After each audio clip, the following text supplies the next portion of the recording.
Alright,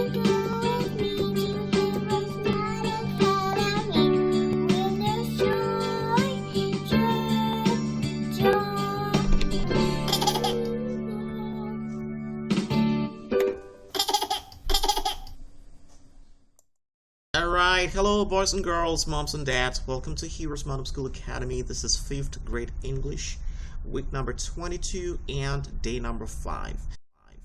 Alright, so today is going to be about listening and verbal training, and we are going to be talking about, in the verbal training section of it, intonation. And then we are going to be talking the listening section of it. We're going to read Proverbs chapter 16 and verse 32. Now, in the verbal training section of it, we're talking about intonation.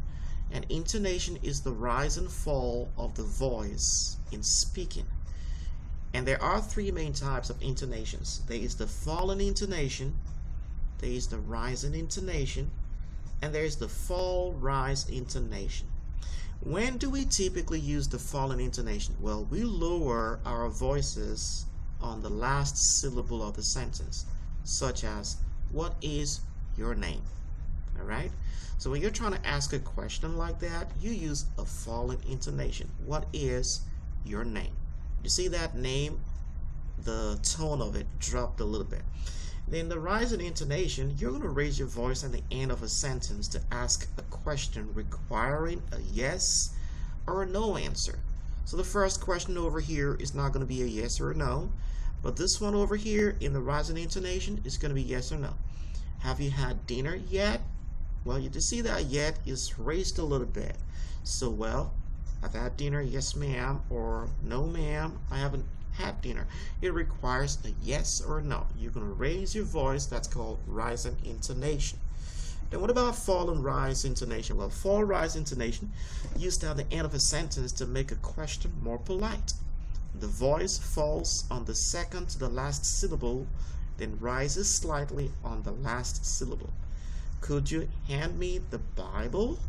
You see, if my intonation fell from Bible, and then E rose again. Fall and rise. Why? To make it a little bit more polite. Okay. Did you learn something from it? Now, I want you to go ahead and practice that and try to use these intonations in different sentences by yourself.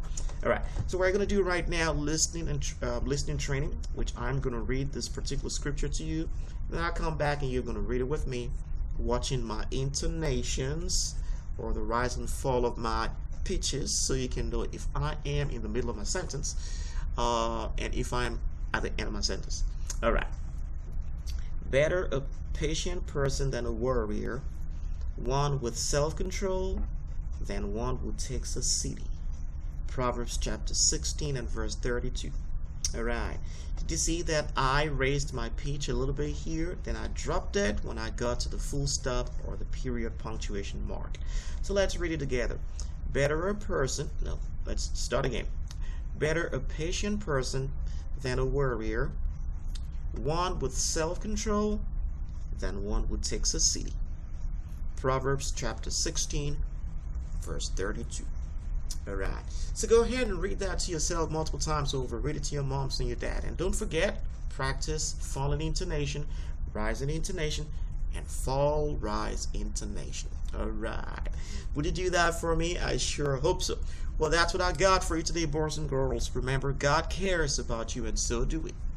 Bye-bye. I'll be your hero's buddy, and as you study with HeroesMart, I will be your friend.